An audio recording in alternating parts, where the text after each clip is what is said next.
अच्छा जी, तो +1 2 - 3 +1 3 - 2 +1, तो ऐसे सिनेरियो में ये 5 भी फेवरेबल हो जाएंगे और 1 2 और जी 2 3 3 4 4 5 5 6, ये सब भी हमारे लिए फेवरेबल हो जाएंगे। तो ये कितने बन जाते हैं टोटल? 10/36। इसका आंसर आ जाएगा 10/36।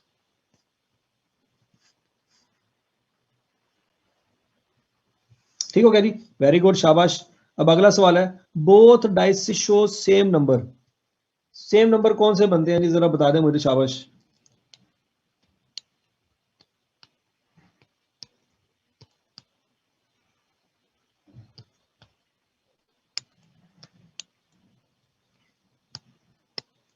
सेम नंबर ये आपके सामने है, सेम नंबर, दोनों के ऊपर सेम नंबर आने हैं, ये सवाल है। तो इसका आंसर क्या आ जाएगा जी? 6/36। ठीक है जी। अब वो कहता है both dices show different number. Different number का मतलब क्या हुआ? इनके अलावा, इनको निकाल के बाकी सारे नंबर डिफरेंट है। सेम नंबर के अलावा बाकी सारे क्या है? डिफरेंट है।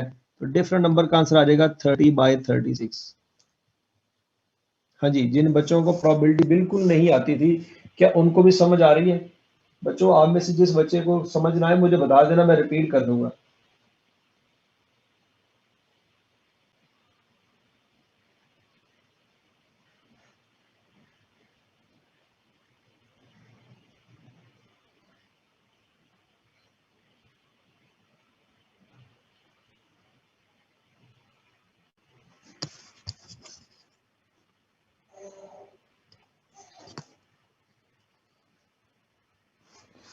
ठीक है जी, वेरी गुड, शाबाश शाबाश शाबाश।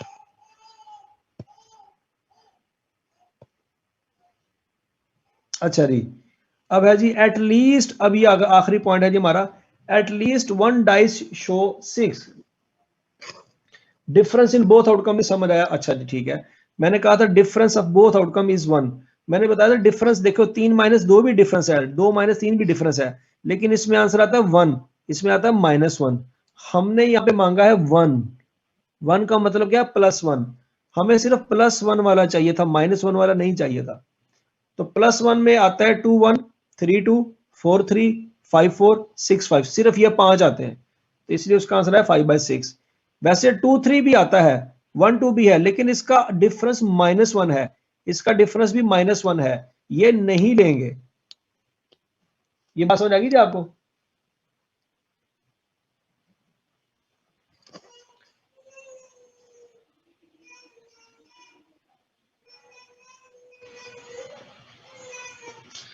अच्छा जी, अब आखिरी सवाल है जी, एटलीस्ट वन डाइस शो 6, इसका उर्दू में तर्जमा कर ले, इसका मतलब क्या? At least one dice show 6।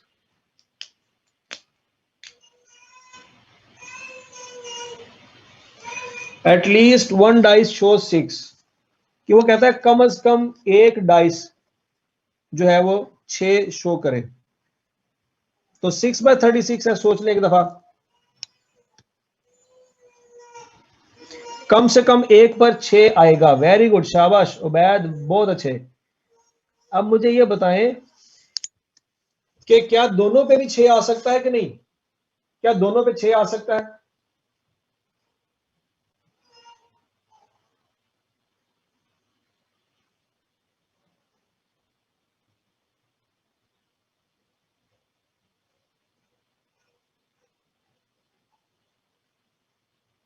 शाबाश शाबाश।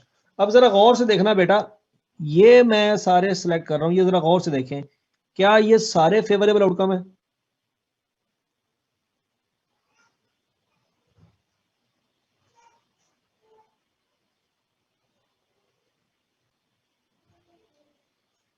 कौन कर ले, शाबाश। हसन, ये 12/36 कैसे आया बेटा? ये 12/36 कैसे आता है, जरा मुझे भी बता दें हसन।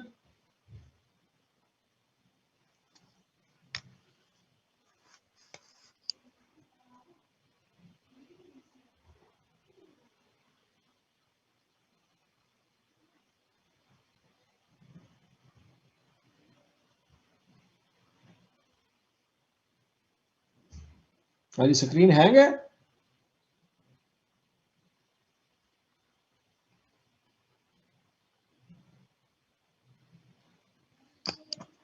अच्छा जी, तो ये इन तमाम आउटकम में देखें कहीं ना कहीं 6 आ रहा है, यहाँ पे भी 6 है, यहाँ पे भी 6 है, यहाँ पे भी 6 है, यहाँ पे भी 6, इन दोनों पे 6 आ रहा है, लेकिन ये दोनों शामिल है। तो इसका आ जाएगा जी 11/36। लेकिन सोच समझ के जवाब देना। अगर सवाल ये होता, क्वेश्चन नंबर 13 ये होता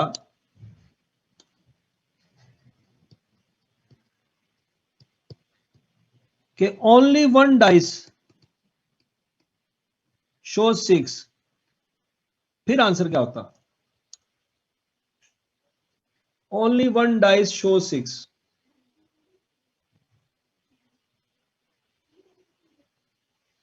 ओनली वन डाइस शो 6, सिर्फ एक डाइस पे 6 आए, तो उस सूरत में इसको काउंट ना करते।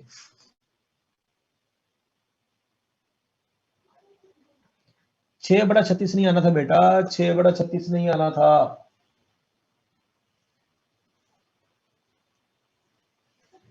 गौर से सुने बात। टोटल 11 आउटकम है जिसमें 6 आ रहा है, उसने कहा सिर्फ एक में 6 आए, तो यहां पे भी सिर्फ एक है, यहां पे भी एक है, यहां पे भी एक है, यहां पे भी एक है, यहां पे 2 है, ये नहीं चाहिए। ये दोनों पे 6-6 आ रहा है, ये नहीं चाहिए। उसने कहा सिर्फ एक डाइस पे 6 आए, तो यहाँ पे भी एक 6 है, यहाँ पे भी एक 6 है, यहाँ पे भी एक 6 है, यहाँ पे भी 6 है, यहाँ पे भी एक 6 है। तो टोटल हमारे आउटकम बनते हैं कितने जी? 10/36। ये बात समझ आ गई जी?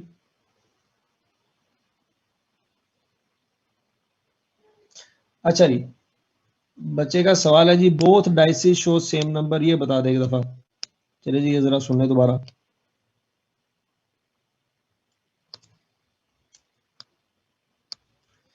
देखो जरा, both dice show same number का मतलब है कि दोनों पे सेम नंबर आए। ये जरा गौर से देखें, इन सब पे सेम नंबर आ रहे हैं कि नहीं? जो पहली डाइस पे आएगा वही दूसरी डाइस पे आएगा, जो पहली डाइस पे आएगा वही दूसरी डाइस पे आएगा। ये बात समझ आ रही है? Same number. तो इन 6 के अलावा बाकी सब डिफरेंट नंबर है। 36 में से ये 6 निकाल दे, बाकी सारे कौन से हैं? Different number. एब्सोल्यूट डिफरेंस का मतलब ये था कि 3 - 2 करें, 3 - 2 करें आंसर तब भी +1 ये एब्सोल्यूट बार होती हैं। एब्सोल्यूट बार का मतलब क्या है कि आप प्लस माइनस छोटी वैल्यू पहले रखें या बड़ी वैल्यू पहले रखें, आंसर हमेशा प्लस में आएगा। ये पॉइंट समझ आ गया जी?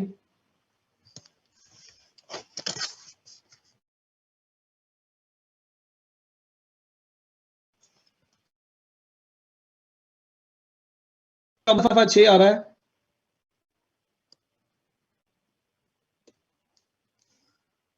ठीक है जी। ये यहां पे एक दफा 6 आ रहा है और यहां पे 2 दफा 6 आ रहा है।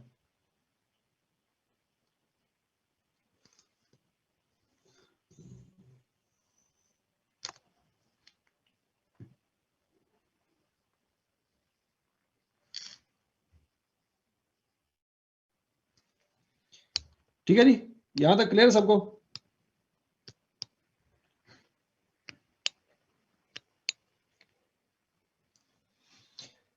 अच्छा जी, अब बच्चों ध्यान से एक सवाल मैं करने लगा हूं, अब आपने सॉल्व करना है।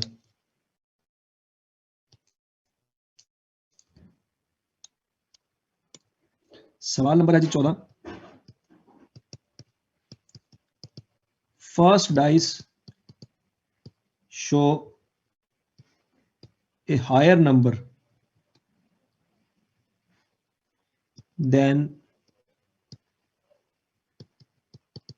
Second dice.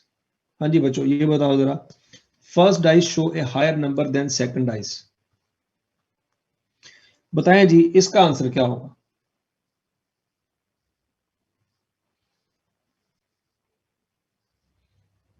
दोबारा पढ़ लें जी। First dice show a higher number than second dice.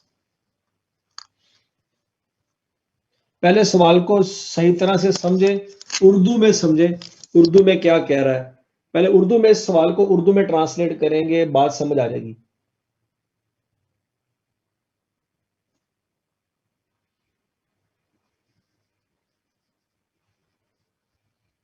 First dice show a higher number than second dice.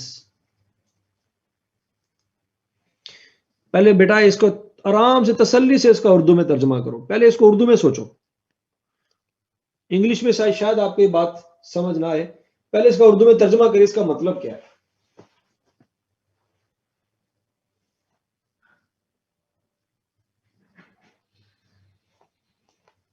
इसका मतलब ये है कि पहली डाइस पे as compare to second dice. तो अब जरा गौर से देखना, जरा सादे सी बात है, अगर हम कॉमा से पहले अज्यूम कर लें कि पहली डाइस है और कॉमा के बाद अज्यूम कर लें कि दूसरी डाइस है, ठीक है जी, तो इसका मतलब ये हुआ कि ये अगर आप गौर से देखें,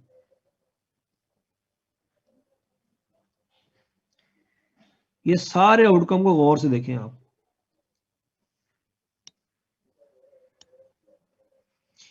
इन तमाम आउटकम को गौर से देखें तो कॉमा से पहले बड़ी वैल्यू है और कॉमा के बाद छोटी वैल्यू है। क्या यही बात कर रहा है वो?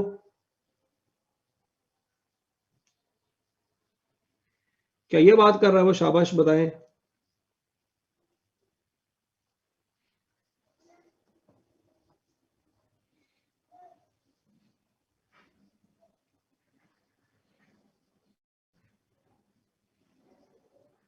ठीक है जी, तो कितने आउटकम बनते हैं? 1 2 3 4 5 6 7 8 9 10 11 12 13 14 15 15 आउटकम बनते हैं जी।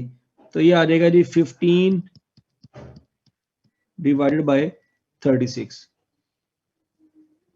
ये बात समझ आ गई है जी? चले जी बच्चों, 10 मिनट की नमाज की ब्रेक है और बच्चे जो क्या कहते हैं नमाज पढ़ लें 10 मिनट के बाद। 4:17 हुए हैं, 4:27 पे हम दोबारा मिलते हैं।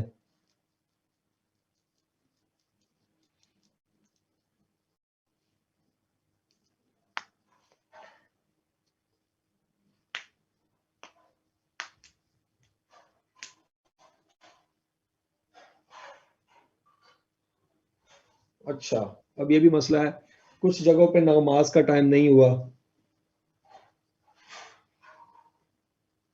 चलें जी, कोई नहीं, खैर है।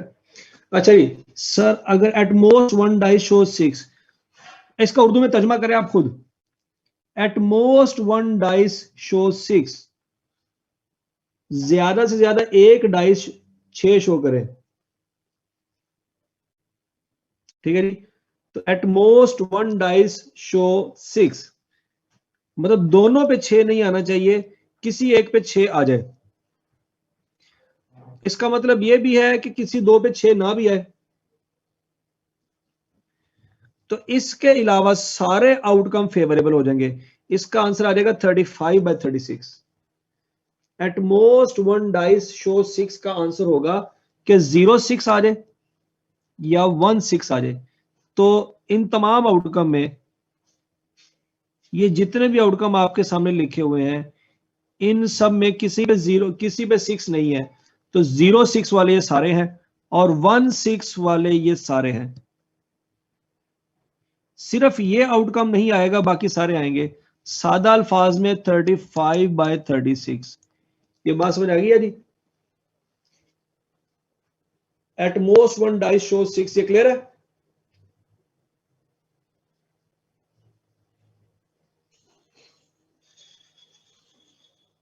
दोबारा सुन ले, एट मोस्ट वन डाइस, दोबारा मैं लिख दे सवाल यहां पे लिख दे, पहले सोच लो। At most one dice show 6, इसका मतलब यह है कि 0 डाइस शो 6 या 1 डाइस शो 6, 2 डाइस शो 6, ये नहीं चाहिए। 0 मतलब किसी डाइस पे 6 ना आए वो भी फेवरेबल है, किसी एक डाइस पे 6 आ जाए वो भी फेवरेबल है। तो ये वो पहले आउटकम जितने हैं इन सब में कहीं पे भी 6 नहीं है। ये है 0 डाइस वाले, 1 2 3 4 5, 1 2 3 4 5 25, तो ये हो गए। और फिर ये वो आउटकम है जिसमें एक डाइस पे 6 आ रहा है, एक डाइस पे 6 आ रहा है। 0 डाइस वाले हैं 25, ये आउटकम है 25। एक डाइस वाले हैं, कितने आउटकम है जी? 2 डाइसेस वाला एक है, ये नहीं चाहिए, बाकी सारे चाहिए, तो ये हो जाएगा 35/36। ये बात समझ आ गई जी? चलो जी ब्रेक कर लेते हैं, मैं भी नमाज पढ़ लूँ, आप भी बच्चे नमाज पढ़ लें, कराची वाले जो बच्चे हैं वो जरा जल्दी नमाज पढ़ लें ताकि सारे हम कंटिन्यू कर हो जाएगा। ये जो बात है वो 5, 5:30, 6 बजे तक भी जा सकती है। रेडी हो जाए, शाबाश शाबाश। क्लास हमारी लेंथी हो सकती है, काम बहुत ज्यादा करना है हमने, टाइम हमारे पास कम है। ठीक है जी, 10 मिनट की नमाज की ब्रेक है। शाबाश, सब बच्चे नमाज पढ़ लें, उसके बाद कंटिन्यू करते हैं क्लास को। क्लास लीव ना करें, मैं सिर्फ इसको म्यूट करने लगा हूं और कुछ नहीं कर रहा मैं।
जी बच्चों, 4:31 हो चुके हैं। 4:30 का मैंने टाइम कहा था, तो होपफुली सबने नमाज पढ़ ली होगी।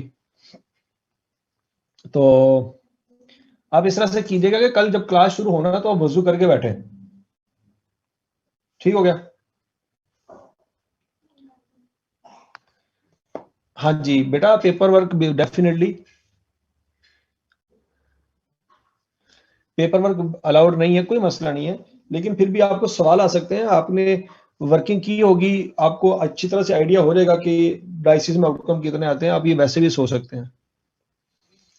परेशान नहीं होना बच्चों, चैलेंजेस का सामना करना जो है ना, वो करेंगे तो फिर हम बड़े लोग इंसान बन सकते हैं ना।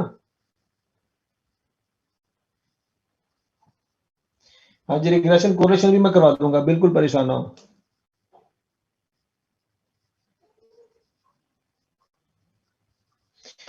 अभी कोई आइडिया नहीं है।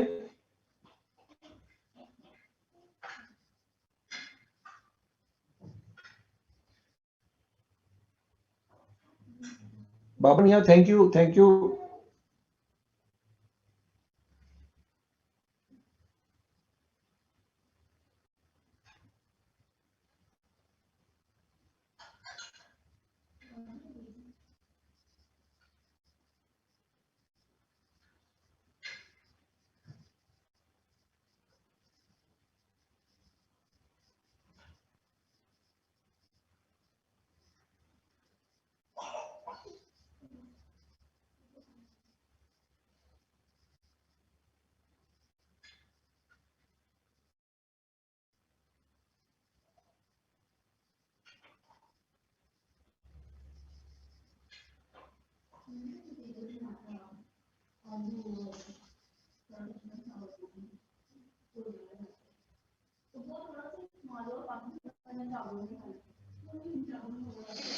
थैंक यू बेटा, थैंक यू, आपकी दुआओं का बहुत बहुत शुक्रिया। बहरहाल डाइसिस वाले सवाल होपफुली आपको क्लियर हुए हैं। आज मैं कराऊंगा सिंपल प्रोबेबिलिटी के डिस्कशन।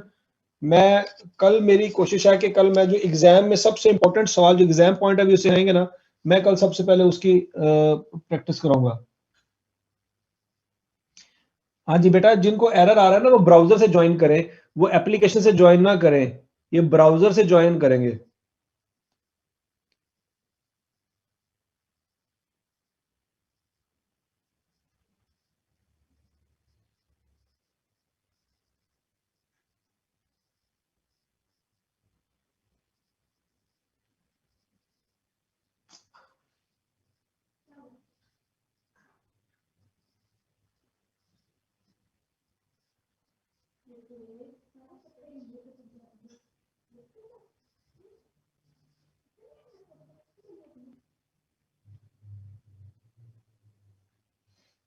ठीक है जी बच्चे, वापस आ गए?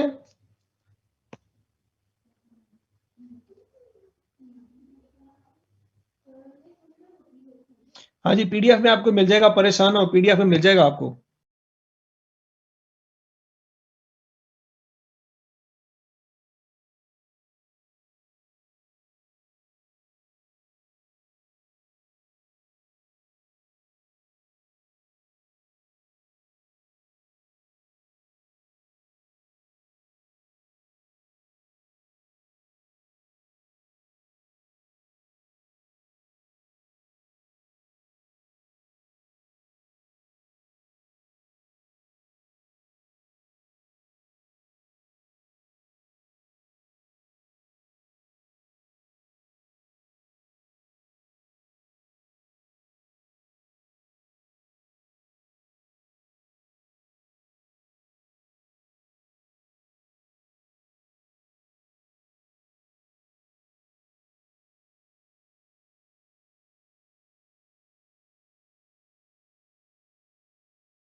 जी बच्चों, मैंने म्यूट किया हुआ था, मैं कह रहा बाकी बच्चों का वेट कर रहा था जो नमाज पढ़ रहे थे।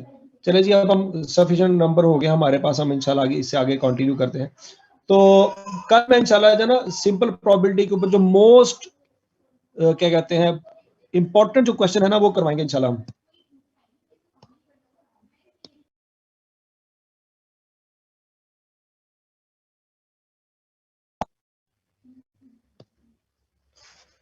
अच्छा जी, तो होपफुली आपको ये डाइसिस वाले सवाल समझ आगे होंगे। अब हम जरा कार्ड्स की डिस्कशन कर लेते हैं। कार्ड्स वाला सवाल भी आपको एक या दो सवाल आने हैं कार्ड्स के ऊपर। कार्ड्स आपको पता होना चाहिए, टोटल 52 कार्ड्स होते हैं। कुछ ब्लैक कार्ड होते हैं और कुछ रेड कार्ड होते हैं। ब्लैक कार्ड होते हैं 26, रेड भी होते हैं 26। ब्लैक कार्ड में एक होता है जी क्लब और एक होता है स्पेड। इसी तरह से रेड कार्ड में भी दो कार्ड होते हैं, एक होता है जी हार्ट्स और एक होता है जी डायमंड। ठीक हो गया जी। किंग की बात करें तो क्लब में भी एक किंग होता है, स्पेड में भी एक किंग होता है, हार्ट में भी एक किंग होता है और डायमंड में भी एक किंग होता है। ठीक है जी। क्वीन की अगर बात करें तो क्लब में भी एक क्वीन होती है, स्पेड में भी एक क्वीन होती है, हार्ट में भी क्वीन होती है और डायमंड में भी क्वीन होती है। ऐसे ही है। फिर उसके बाद जैक की बात करें तो क्लब में, स्पेड में, हार्ट में और डायमंड में जैक होता है। फिर उसके बाद एस जो इक्के को कहते हैं वो सारे के सारे तो इस तरह से आते हैं। उसके बाद है नंबर कार्ड, नंबर कार्ड 2 से लेके 10 तक होते हैं। ठीक है जी। 9 यहाँ पे होते हैं, 9 यहाँ पे होते हैं, 9 यहाँ पे होते हैं और 9 ही यहाँ पे होते हैं। तो टोटल जो क्लब कार्ड होते हैं अगर इन सबको जमा कर लें तो टोटल क्लब कार्ड होते हैं 13। और इसी तरह से स्पेड को जमा कर लें तो वो भी होते हैं जी 13। फिर इसी तरह से हार्ट को जमा कर लें तो वो भी है 13 और डायमंड को जमा कर लें तो वो भी बनते हैं 13। ठीक हो गया जी। अब हम इनको किंग को टोटल कर लें। टोटल अगर हम बात करें ना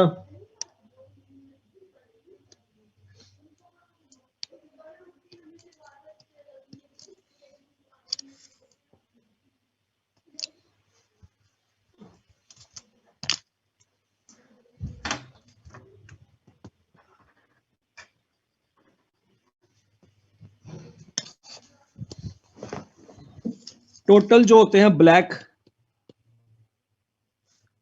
किंग होते हैं टोटल 2, ब्लैक क्वीन होते हैं टोटल 2, ब्लैक जैक होते हैं टोटल 2, ब्लैक एसीज होते हैं टोटल 2 और ब्लैक नंबर्ड कार्ड होते हैं टोटल 18 और टोटल बन जाते हैं जी ये 26। ये ब्लैक का टोटल है, टोटल ब्लैक। ठीक है जी। और अगर हम बात करें अब रेड की, टोटल रेड, तो टोटल रेड जो होते हैं वो 2 किंग होते हैं, 2 क्वीन, 2 एस, 2 जैक और नंबर कार्ड भी जो होते हैं वो 18 होते हैं और टोटल हो जाते हैं 26। अब टोटल कार्ड अगर हमने सिलेक्ट करने हो ना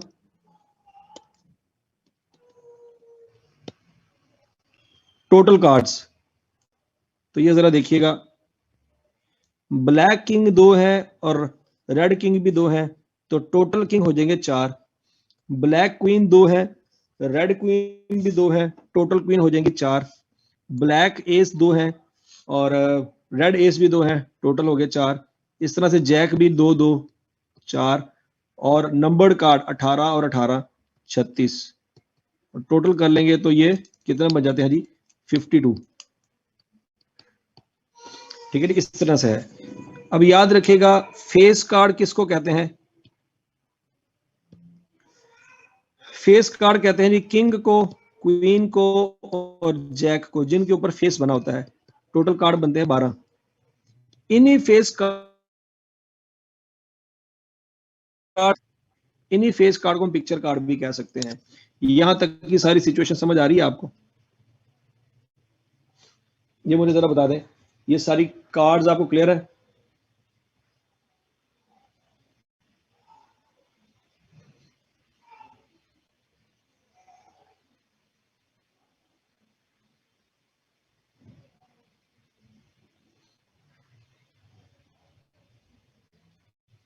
ठीक है जी, ये याद रखिएगा।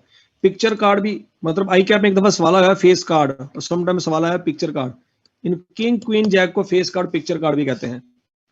अब सवाल आपको ये आ सकता है, क्वेश्चन जो हो सकता है आपके ऊपर वो ये हो सकता है कि एक card is selected from a pack of 52 cards.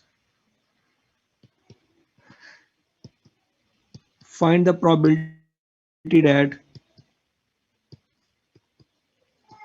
the card is number 1 king, number 2 queen, number 3 black jack, number 4 red king, number 5 numbered card, number 6 king of club, number 7 picture card, number 8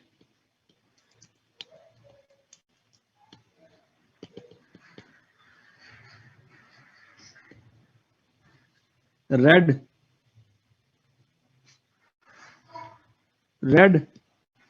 face card.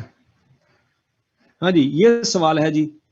तो आपने अपने सामने sample space रखनी है और यहां से आपने आंसर निकाल लेना है। हाँ जी, बताएं जरा शाबाश जल्दी। पहला सवाल ये है कि किंग की प्रोबेबिलिटी फाइंड करनी है। किंग उसने डिफाइन नहीं किया ब्लैक होगा कि रेड होगा, तो इसका मतलब है टोटल किंग हमने निकालने हैं। तो 4/36 नहीं आएगा मुनीर मियां, 4/36 नहीं आएगा टोटल हमारे। तो किंग की प्रोबेबिलिटी हो जाएगी 4/52। फार्मूला याद रखना है, favourable outcome divided by total outcome. तो किंग की प्रोबेबिलिटी है 4/52, तो 52 ही आएंगे। ठीक हो गया जी। क्वीन की प्रोबेबिलिटी, उसने क्वीन डिफाइन नहीं किया है कि ब्लैक है कि रेड है, तो इसका मतलब है टोटल क्वीन हमारे लिए फेवरेबल है। तो फेवरेबल है 4 डिवाइडेड बाय 52। उसके बाद कहता ब्लैक जैक, सोच समझ के जवाब देना। ब्लैक जैक, ब्लैक जैक की प्रोबेबिलिटी क्या होगी?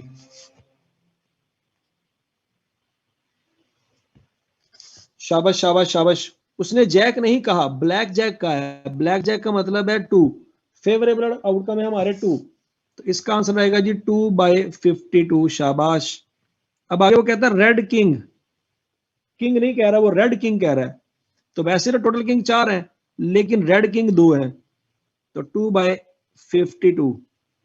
आगे वो कहता है जी नंबर्ड कार्ड, नंबर्ड कार्ड। तो नंबर्ड कार्ड कितने होंगे? 18 ही है, 18 ही है 36।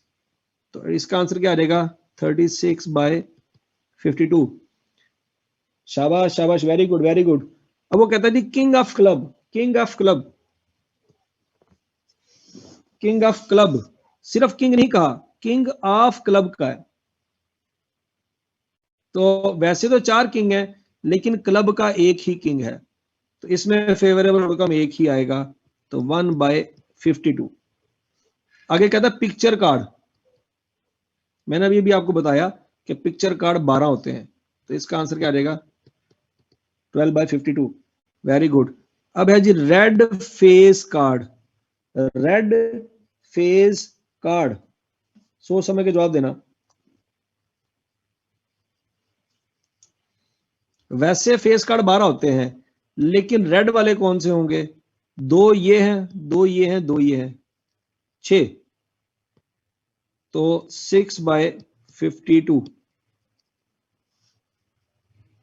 भाई नंबर कार्ड 40 नहीं होते अल्लाह के बंदे, ये जो एस होता है ना, ये इक्का होता है, ये नंबर में काउंट नहीं होता। इसके ऊपर जो है इसकी स्पेसिफिक एक रिकॉग्निशन होती है, इस पे नंबर नहीं होता, नंबर होता है 2 से लेकर 10 तक।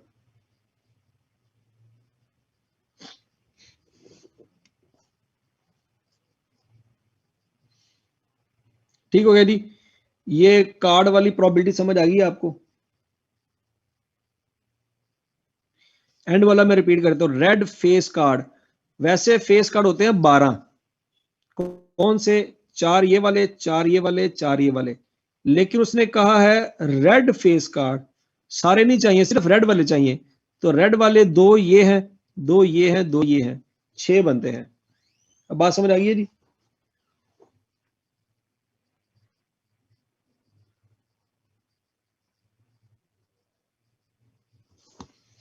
और कुछ कुछ कॉन्फिडेंस डेवलप हुआ है कि आपको प्रोबेबिलिटी आती है।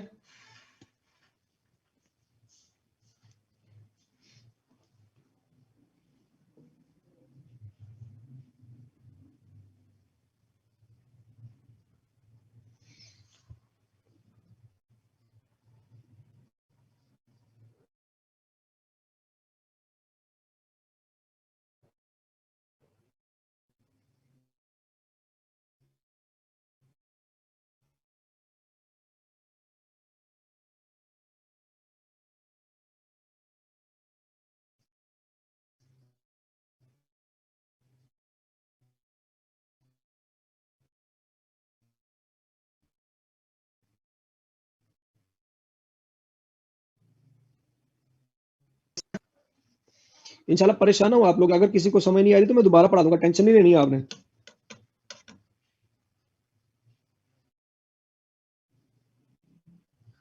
फाइनेंस भी करवाएंगे इंशाल्लाह, फाइनेंस की टेंशन नहीं लेनी, एक एक चीज फाइनेंस की डिस्कस होगी।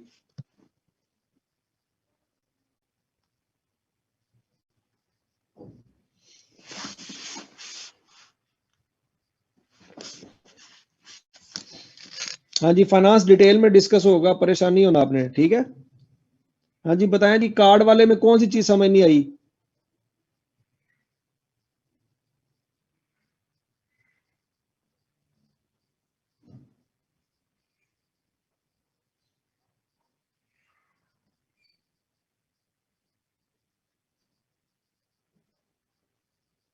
ओके जी, वेरी गुड, शाबाश। अब हम सिंपल प्रोबेबिलिटी से थोड़ा सा आगे मूव करने लगे हैं। होपफुली आपको समझ आ गया होगा कि सिंपल प्रोबेबिलिटी में किस तरह के सवाल आते हैं। हमने अभी तक सिंपल प्रोबेबिलिटी डिस्कस की है। सिंपल प्रोबेबिलिटी में इसी तरह के लेवल के सवाल आते हैं, ये हो गए होंगे। अब हम जाने लगे हैं नेक्स्ट की तरफ, एडिशन लॉ की तरफ। ठीक है जी, अब हम बात करने लगे एडिशन लॉ। एडिशन लॉ को हम कहते हैं और लॉ, मतलब इसके क्वेश्चन में और का वर्ड आएगा जहां से पहचाना जाएगा कि ये एडिशन लॉ है। बहुत वाला सवाल भी आसान है, खैर मसला तो कोई नहीं है, वो भी कर लेंगे, टेंशन नहीं लेनी। ठीक है, एडिशन लॉ में कर लेंगे बॉल वाला सवाल। और लॉ का सवाल है, एडिशन लॉ में 2 तरह के इवेंट होते हैं। नंबर 1 है जी म्यूचुअली एक्सक्लूसिव इवेंट, नंबर 2 है जी नॉट म्यूचुअली एक्सक्लूसिव इवेंट। ये बात आपने अच्छी तरह से याद रखनी है। मैं इसको लहदा से एक नए पेज पे डिस्कस कर लेता हूं ताकि आपको इस लहदा समझ आ जाए।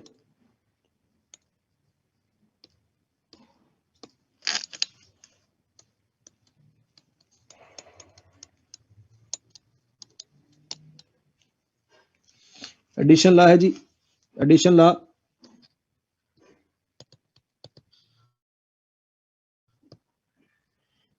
जो है उसमें 2 तरह के इवेंट होते हैं। एक है जी mutually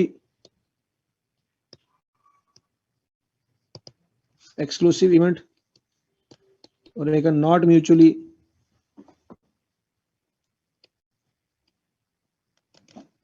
exclusive event. Mutually exclusive event का मतलब ये होता है कि अगर one event will exclude other. एक इवेंट दूसरे को एक्सक्लूड कर देगा। मतलब एग्जांपल क्या है इसकी, आपने फर्ज करें कॉइन टॉस किया, अगर हेड आया है इसका मतलब है टेल नहीं आ सकती। ये बात सुन लगी जी।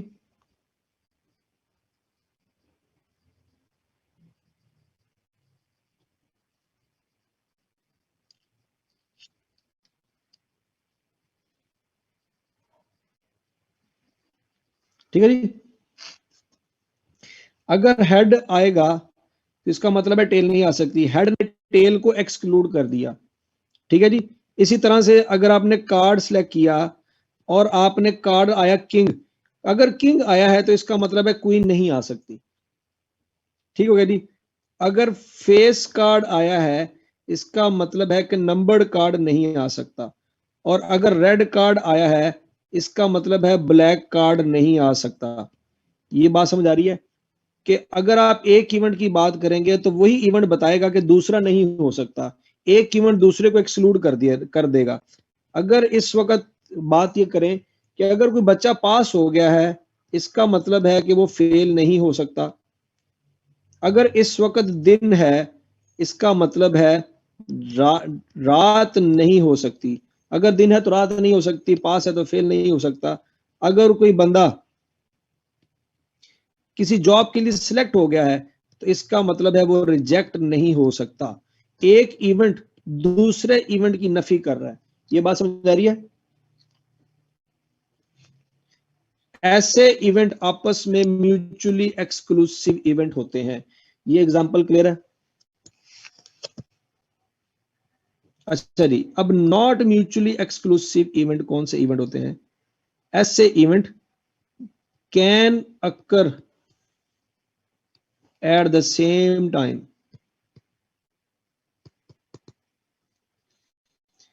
ऐसे इवेंट जो इकट्ठे अकर हो सकते हैं, both can occur at the same time, उनको कहते हैं जी नॉट म्यूचुअली एक्सक्लूसिव इवेंट कहते हैं।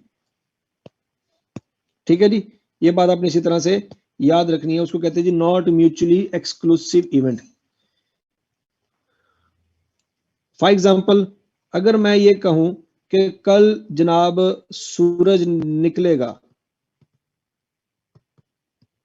मैं कहता हूं जी कल सूरज निकलेगा, मेरा दोस्त कहता है कि नहीं यार कल जो है ना रेन होगी, कल बारिश होगी। ये दो इवेंट है, मैं कह रहा हूं कल सूरज निकलेगा, दूसरा कह रहा है नहीं सर कल बारिश होगी। तो क्या ऐसा हो सकता है कि एक तरफ बारिश हो रही हो और उसी वक्त जिस वक्त बारिश हो रही है उसी वक्त सूरज भी निकला हो? सोचे जरा, हो सकता है कि नहीं? तो इसका मतलब है रेन और sun both can occur at the same time. तो ये इवेंट कौन से हैं जी? ये इवेंट है नॉट म्यूचुअली एक्सक्लूसिव इवेंट।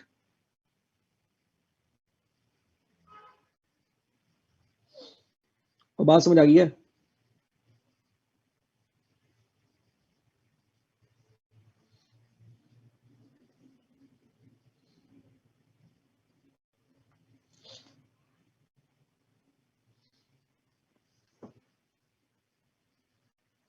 ठीक हो गया जी। अच्छा, इसी तरह से अगर मैं एक डाइस रोल करूं, मैं एक डाइस रोल करता हूं, मिस्टर ए कहता है कि जी ऑड नंबर आएगा, और मिस्टर बी कहता है कि नहीं प्राइम नंबर आएगा। तो बताओ दोनों सच्चे हो सकते हैं? क्या दोनों जीत सकते हैं कि नहीं जीत सकते?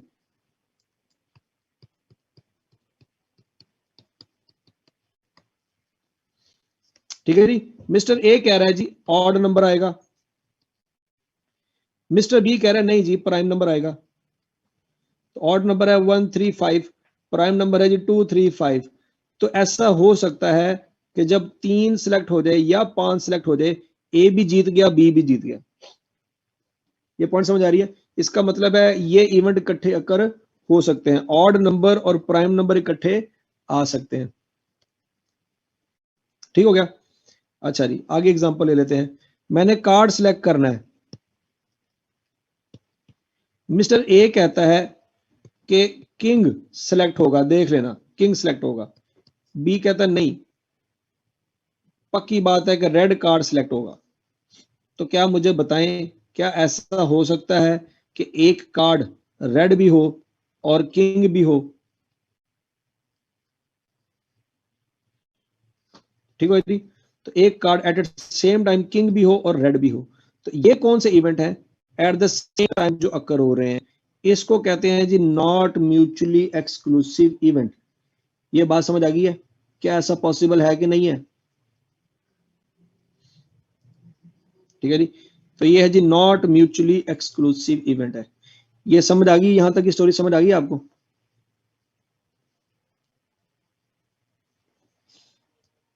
अच्छा जी, अब आपने इसका फार्मूला याद रखना है कि प्रोबेबिलिटी ऑफ ए और B is equal to probability of A plus probability of B. इसको मैं भी कह सकते हैं, और की जगह आ जाएगा probability of A union B is equal to probability of A plus probability of B.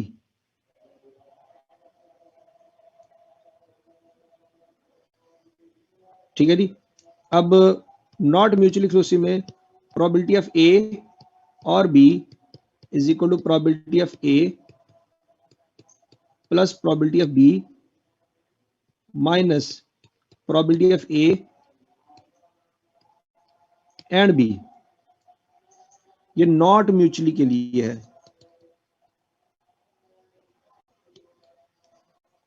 Not mutually के लिए है।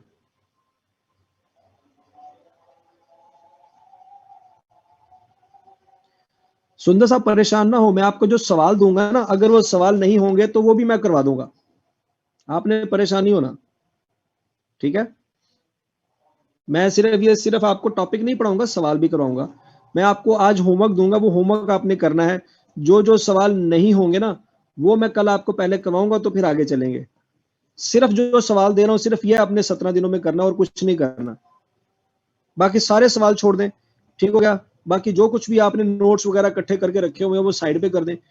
जो जो जिस जिस सीक्वेंस में मैं पढ़ा रहा हूँ आपको, उस सीक्वेंस में आपने क्या करना है, उस सीक्वेंस में आपने सवाल करने हैं। इंशाल्लाह आपको फील होगा कि आपको सवाल भी आने शुरू हो गए।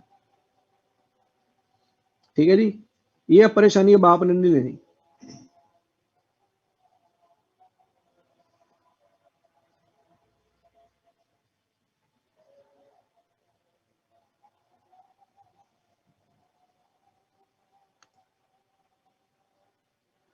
अच्छा जी, अब यहाँ पे फार्मूला लग जाएगा probability of A union B is equal to probability of A plus probability of B minus probability of A intersection B.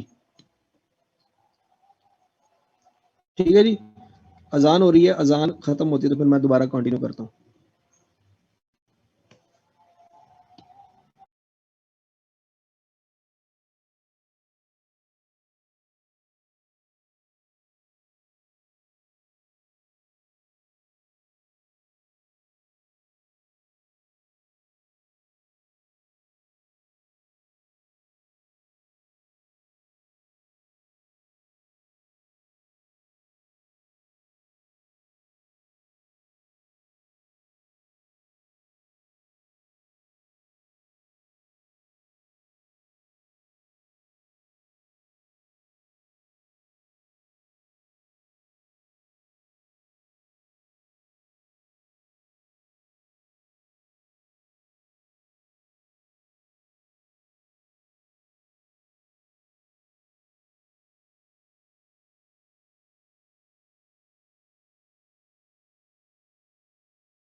जी बच्चों, आज हमने एडिशनल अभी करना है। ये है जी म्यूचुअली एक्सक्लूसिव इवेंट का फार्मूला और ये है नॉट म्यूचुअली एक्सक्लूसिव इवेंट का फार्मूला। ठीक हो गया जी। अब हम एग्जांपल से इसको समझते हैं। फर्ज करें जी आप लोगों ने माशाल्लाह यूनिवर्सल सेट पढ़े होंगे, उन्हीं टॉपिक्स को रिवाइज करते हैं।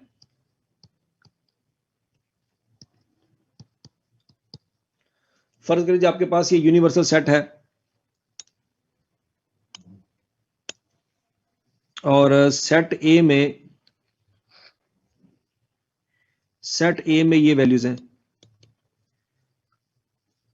ठीक हो गया जी। और सेट बी में ये वैल्यूज हैं। मतलब यूनिवर्सल सेट अगर मैं एग्जांपल लूं यूनिवर्सल सेट, तो उसमें 12 की 12 वैल्यूज हैं।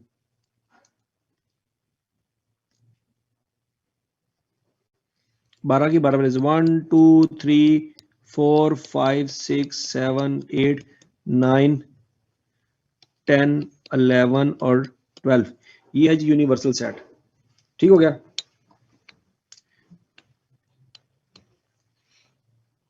अच्छा जी, अब अगर मैं आपसे पूछूं सेट ए में कौन कौन सी वैल्यूज है, तो क्या मुझे बता सकते हैं सेट ए में कौन कौन सी वैल्यूज है?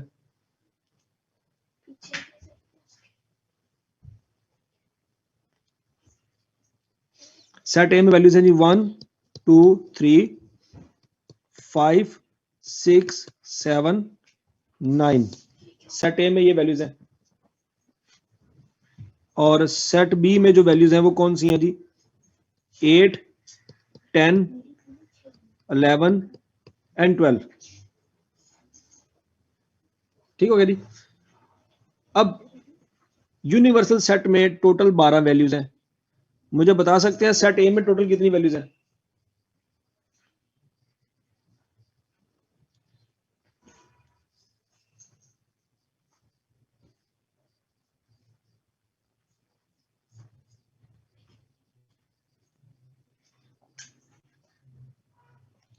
ठीक है जी।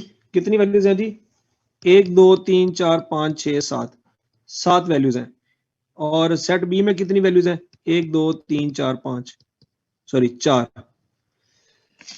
अगर मैं आपसे ये कहूं कि ए यूनियन बी फाइंड करें, तो ए यूनियन बी का आपको याद है तरीका? A union B, A union B बचपन में किया था, याद करें, शाबाश। क्या करते होते थे ए यूनियन बी में बचपन में? कि ए और बी में जो कुछ भी वैल्यू आ रही है सारी लिखी जाएंगी, चाहे कॉमन है चाहे कॉमन नहीं है। 1 2 3 4 छोड़ के 5 6 7 8 9 10 11 और 12। ऐसे ही है, ऐसे ही करते होते थे ना, याद करें जरा, शाबाश। A union B,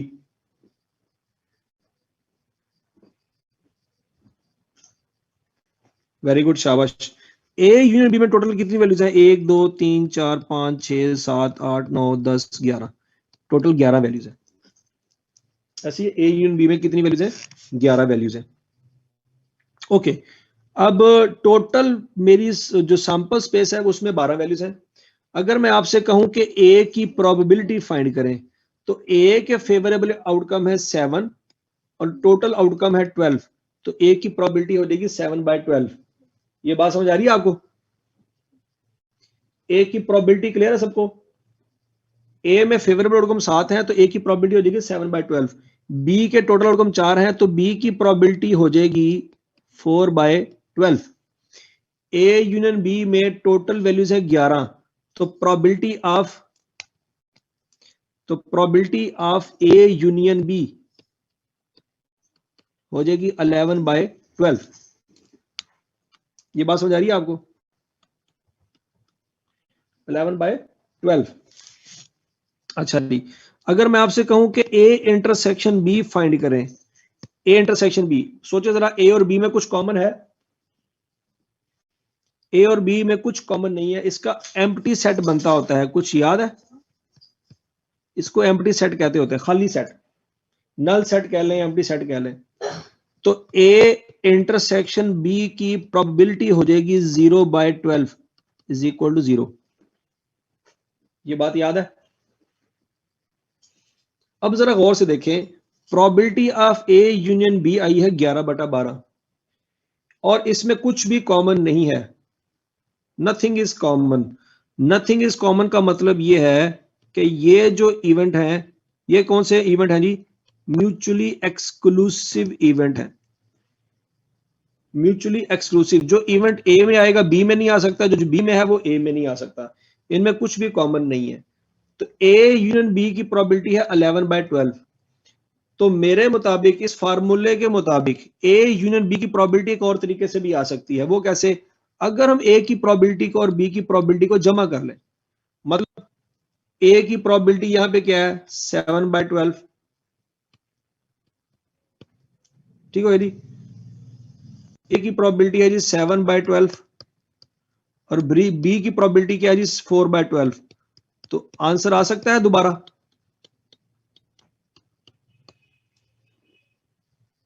eleven by 12 answer आ सकता है जी। ये फार्मूला सबको क्लियर है? ये फार्मूला वैलिड है क्या? ए यूनियन बी का फार्मूला से जो आंसर आता है, इस फार्मूले से जो आंसर आता है, वो हकीकत में भी वैसे ही आंसर आता है, 11/12। तो ये फार्मूला सबको समझ आ गया जी? ये बता दें, शाबाश, वेरी गुड, शाबाश। तो अच्छा, यहां पे एक और चीज याद रखिएगा, इस फार्मूले में या म्यूचुअली एक्सक्लूसिव इवेंट में याद रखना कि ए इंटरसेक्शन बी की प्रोबेबिलिटी यहां पे 0 होती है। ये अभी हमने पढ़ा है, ए इंटरसेक्शन बी की प्रोबेबिलिटी क्या होती है? 0 होती है। सादा अल्फाज में, both event can not occur at the same time. ये बात समझ आती है? म्यूचुअली एक्सक्लूसिव इवेंट वो होते हैं जिनमें जो दोनों इकट्ठे कर नहीं हो सकते, उसमें कॉमन होने की प्रोबेबिलिटी ऑफ कॉमन इज 0। ये बात याद रखनी है आपने, ये बात याद रखनी है, ये बात याद रखनी है, कल वाले सवालों में यूज होनी है। कल जब मैं आपको सवाल करवाऊंगा ना, तो ये बातें मैं आपको रिपीट करवाऊंगा कि ये बातें मैंने आपको पढ़ाई हुई हैं।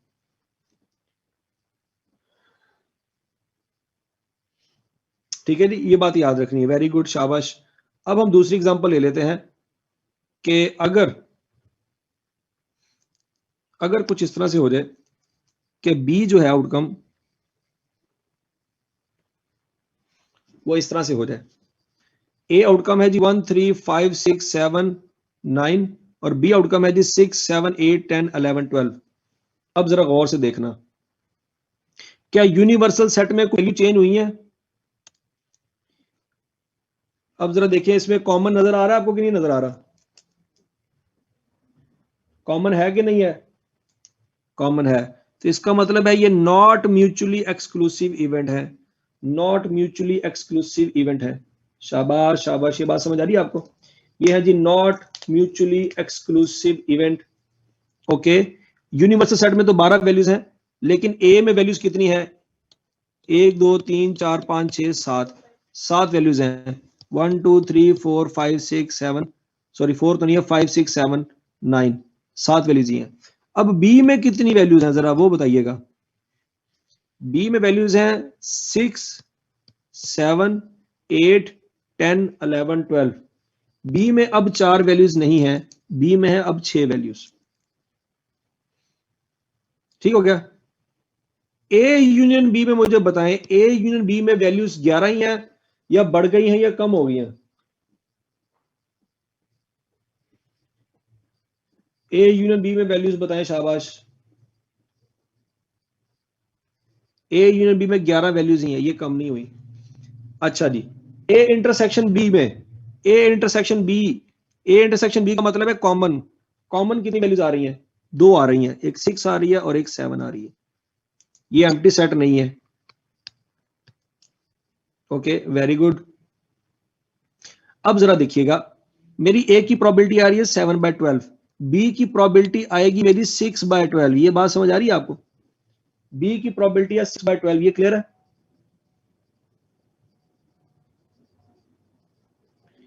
बी की प्रोबेबिलिटी आ रही है 6/12। ए यूनियन बी की प्रोबेबिलिटी अभी भी 11/12 ही आनी है। ये बात समझ आ रही है? कैसे, उसमें 11 वैल्यूज हैं, 11/12। लेकिन अब ए इंटरसेक्शन बी की प्रोबेबिलिटी 0/12 नहीं आनी। अब ए इंटरसेक्शन बी की प्रोबेबिलिटी क्या आएगी? 2/12। वेरी गुड, शाबाश शाबाश शाबाश।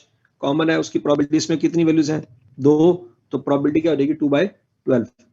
अब ए यूनिट बी का आंसर आ रहा है 11/12। अब जरा फार्मूला देखना है, क्या ए यूनियन बी हम निकाल सकते और बी को जमा करें? ए की वैल्यू आई थी 7/12 और बी की है 6/12। अगर ए की वैल्यू है 7/12 और बी की वैल्यू है 6/12, अगर इसको इग्नोर कर दें तो हमारा आंसर आएगा 13/12। तो क्या वाकई ए यूनियन बी का आंसर 13/12 है?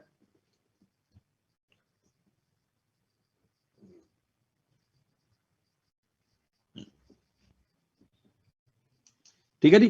तो 13/12 से हमारा आंसर सही नहीं आ रहा। क्यों नहीं आ रहा? क्योंकि हमारा आंसर आना चाहिए 11/12 और यहाँ पे आंसर आ रहा है 13/12। इसका मतलब है सिर्फ ए और बी को जमा करेंगे तो आंसर ठीक नहीं आएगा। आंसर हमारा 1 से ऊपर चला जाएगा, मतलब 13/12 करेंगे, आंसर वैसे ही हमारा 1.08 आ रहा है। तो 1.08 प्रोबेबिलिटी आपको पता हो ही नहीं सकती। प्रोबेबिलिटी की मैक्सिमम वैल्यू 1 हो सकती है, 1 से ऊपर तो जा ही नहीं सकते। 1.0 तो कभी आउट ऑफ क्वेश्चन है कि 1.08 हमारा आंसर है। तो 13/12 तो पॉसिबल नहीं है हमारा आंसर। तो यहां पे फिर क्या मतलब है कि यहां पे आपको ए इंटरसेक्शन बी की प्रोबेबिलिटी माइनस करनी होगी तो जाके ठीक आंसर आएगा।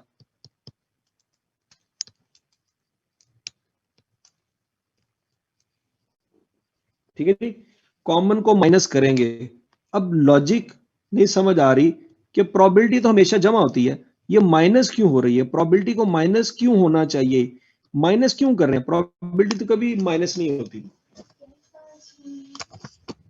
प्रोबेबिलिटी कभी माइनस नहीं होती, यहां पे माइनस क्यों हो रही है?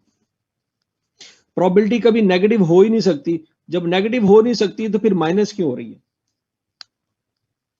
ठीक है जी, बेसिकली प्रोबेबिलिटी माइनस नहीं हो रही, हो क्या रहा है कि ये दो वैल्यूज, 6 वाली वैल्यू और 7 वाली वैल्यू, ये यहां पे भी आ रही है, मतलब इन 7 में भी काउंट हो रही है और यहां पे भी काउंट हो रही है। ये दोनों वैल्यूज यहां पे भी काउंट हो रही है और यहां पे भी, दोनों जगह पे काउंट हो रही है, डुप्लीकेशन हो रही है। डुप्लीकेशन होने की वजह से हमें क्या करना है? एक दफा माइनस करना है। यहां पे भी वो दोनों शामिल हैं और यहां पे भी वो दोनों शामिल हैं, तो दो वैल्यू 4 दफा आ रही हैं, तो इसलिए एक दफा माइनस करेंगे ताकि वो डुप्लीकेशन खत्म हो जाए। इसका हरगिज मतलब ये नहीं है कि मैंने 6 और 7 को माइनस कर दिया है। 6 और 7 को माइनस नहीं किया, 6 और 7 दो दफा आ रहा है, एक दफा माइनस किया है। ये लॉजिक समझ आई आपको? जो वैल्यू डुप्लीकेट हुई है उसको माइनस किया है, तब जाके मेरा आंसर सही आएगा। ए इंटरसेक्शन बी की प्रोबेबिलिटी माइनस क्यों हो रही है, ये बात समझ आ गई है? ये डुप्लीकेशन की वजह से माइनस हो रही है, अदरवाइज प्रोबेबिलिटी कभी नेगेटिव नहीं हो सकती। आपको पेपर में सवाल आएगा कि क्या प्रोबेबिलिटी की वैल्यू नेगेटिव हो सकती है? बिल्कुल नहीं हो सकती। मिनिमम प्रोबेबिलिटी 0 हो सकती है, मैक्सिमम +1 हो सकती है, नेगेटिव नहीं हो सकती, 1 से ऊपर नहीं हो सकती। ये रेंज है प्रोबेबिलिटी की। तो फिर यहां पे माइनस क्यों हो रही है? भाई प्रोबेबिलिटी माइनस नहीं हो रही, बेसिकली डुप्लीकेशन है जिसको हम खत्म कर रहे हैं। ठीक है जी, ये लॉजिक है, ये बात याद रखनी है आपने। इसी से एक और बात भी हमें समझ आई है कि नॉट म्यूचुअली एक्सक्लूसिव इवेंट में ए इंटरसेक्शन बी कभी 0 नहीं होता। ये बात याद रखनी है आपने। नॉट म्यूचुअली एक्सक्लूसिव इवेंट में ए इंटरसेक्शन बी कभी 0 नहीं होता। ये सिंपल सा कंसेप्ट है, यह याद रखना है। म्यूचुअली एक्सक्लूसिव में हमेशा 0 होता है, नॉट म्यूचुअली एक्सक्लूसिव में हमेशा पॉजिटिव होता है। क्लियर?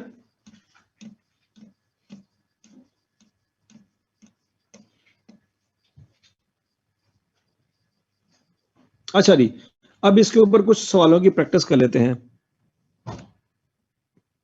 क्वेश्चन नोट कर लें जरा, एक थोड़े से सवाल कर लें, फिर उसके बाद छुट्टी। ए कार्ड इज सिलेक्टेड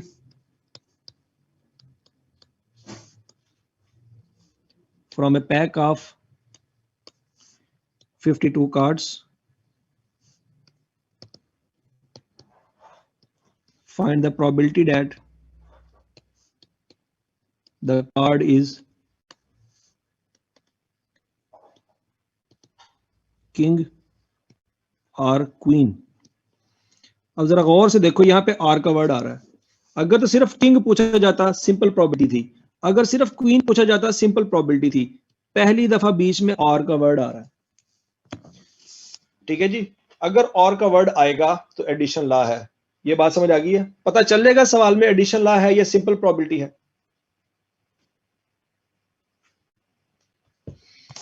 अगर तो क्वेश्चन हुआ सिंपल प्रोबेबिलिटी का तो किंग पे सवाल खत्म था।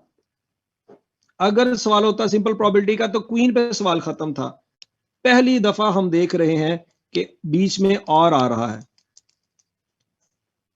तो अगर और आ रहा है तो इसका मतलब है एडिशन लॉ। और अगर एडिशन लॉ है तो हमें याद रखना होगा, हमें ये चेक करना होगा क्या इसमें कोई कॉमन है या नहीं है।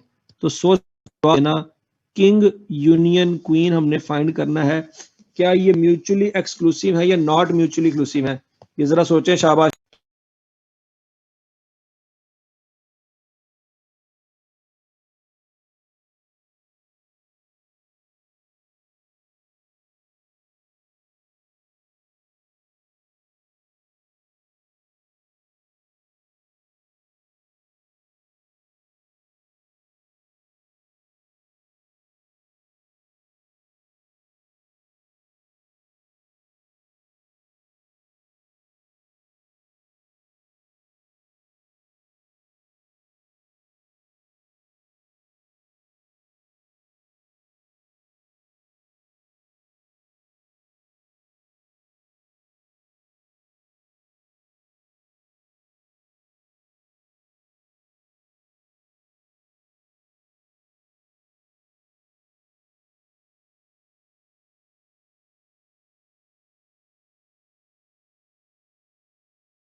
हाँ जी बच्चों, अब बताओ इसमें कोई कॉमन है कि नहीं है। किंग, अगर कोई कार्ड किंग का है तो क्वीन नहीं हो सकता, अगर क्वीन है तो किंग नहीं हो सकता। इसका मतलब है इन दोनों में कुछ भी कॉमन नहीं है।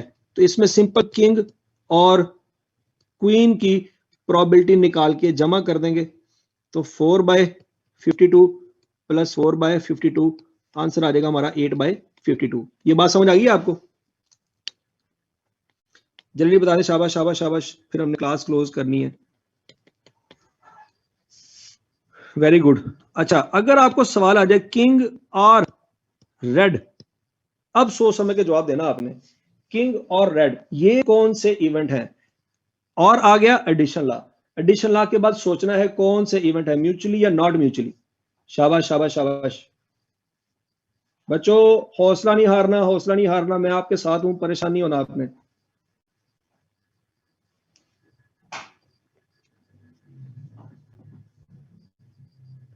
नॉट म्यूचुअली एक्सक्लूसिव, ठीक है जी। इसमें कॉमन है किंग यूनियन रेड, मतलब इसमें किंग की प्रोबेबिलिटी भी आएगी, रेड की प्रोबेबिलिटी भी आएगी। लेकिन ऐसा हो सकता है किंग और रेड दोनों इकट्ठे आ जाएं। बात समझ आ रही है? तो किंग की प्रोबेबिलिटी है 4/52, रेड की प्रोबेबिलिटी है 26/52। ये बात समझ आ रही है आपको? रेड की प्रोबेबिलिटी है 26/52। तो किंग इंटरसेक्शन रेड हमने अभी अभी पढ़ा, यहां पे कहां पे पढ़ा जी? हमने यहां पे पढ़ा था, ये जरा देखें कि ऐसा हो सकता है कि रेड कार्ड है हमारे 26, किंग है हमारे पास 4 और रेड है हमारे पास 26। तो दो ऐसे किंग भी हैं जो रेड भी है। नजर आ रहा है आपको? रेड है 26, किंग है 4। तो दो कार्ड ऐसे जो किंग भी हैं और रेड भी हैं। तो उसमें हम क्या करेंगे, उसको हम माइनस करेंगे, ये हो जाएगा जी 2/52, ये कॉमन है, ये माइनस कर देंगे, 28/52 आंसर आ गया। हाँ जी, बात समझ आ गई सबको बच्चों को?